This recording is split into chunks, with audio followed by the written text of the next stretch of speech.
Hello dear children. So the topic in continuation with the magnetism, the topic that we are going to study is motion of a charge in electric field.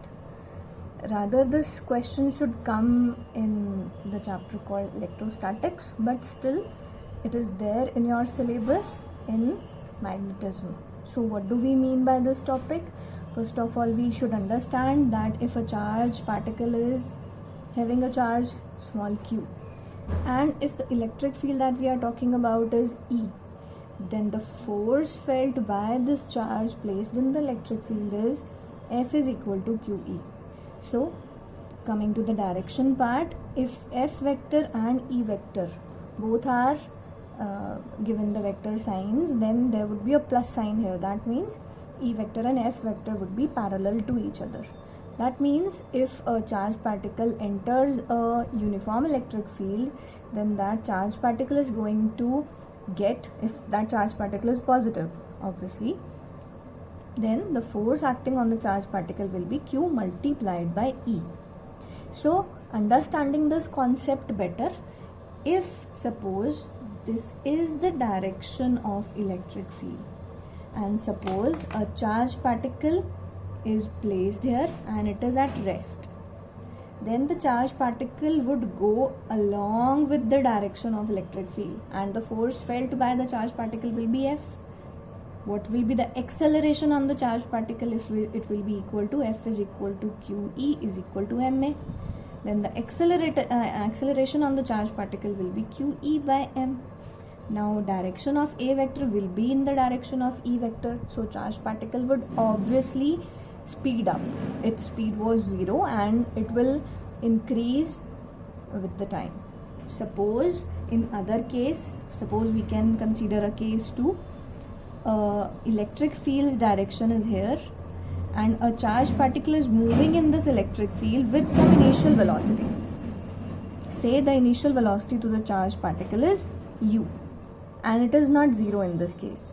So further again the charged particle speeds up in this direction. So initial direction was also here and the final direction is also here, because if motion and force are parallel, the things always speed up, because force gives rise to acceleration and motion and acceleration if are in the same direction, obviously the thing would speed up. Similarly, if the direction of electric field is here and suppose a charged particle is roaming around and enters it parallel to this direction such that the motion of the charged particle is opposite and electric field is here, so it will experience a force which will be given by QE. Now as the direction of electric field is towards right hand side and force will be acting on left hand side, so we must place a negative sign here. So here the acceleration will act like a retardation. The thing will reduce in speed and finally it will come to rest. And after coming to rest, it will again gain some speed, but this time in the direction of electric field. So what would happen?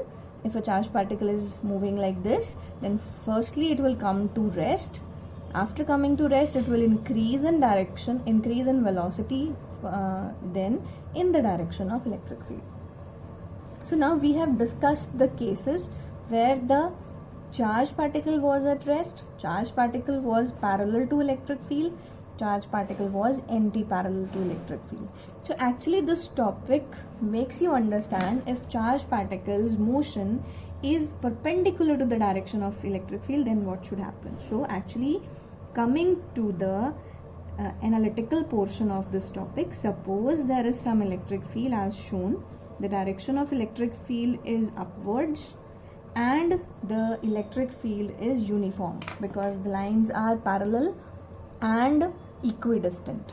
Suppose a charged particle is coming and enters this particular electric field.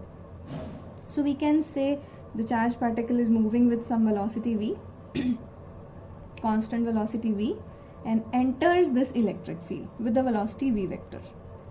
Then it will experience a force. Force obviously is a vector quantity So along x-axis it will experience no force because force is in the direction of electric field.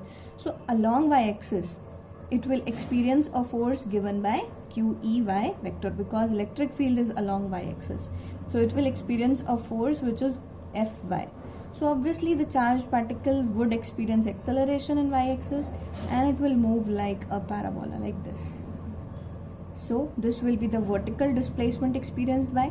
Suppose the horizontal distance up to which electric field was active is x, and suppose the time taken by the charged particle to roam around in this particular electric field is t.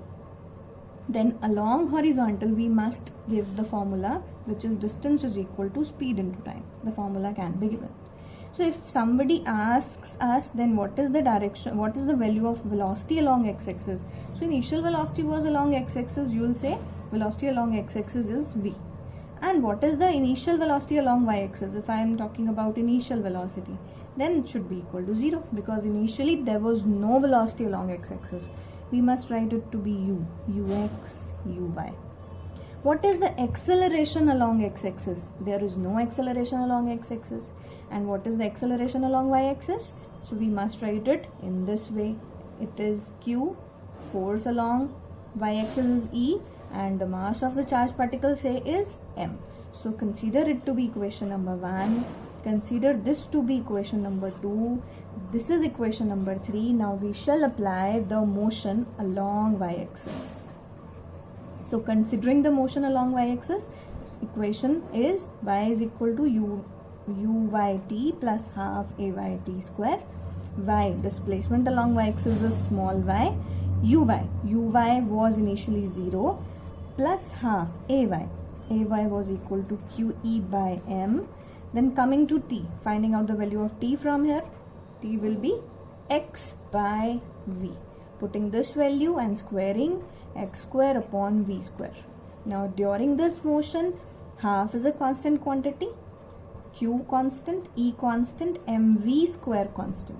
So it is a constant quantity and can be replaced. So if it is replaced with a constant, then y will be directly proportional to x square. Meaning, if electric field is perpendicular to motion of the charged particle, then the charged particle would follow a parabolic trajectory. So this is the final crux of this topic. So we have understood the cases when the charged particle is parallel, anti-parallel, at rest, and when charged particle is perpendicular to the electric field, then what should happen. Thank you.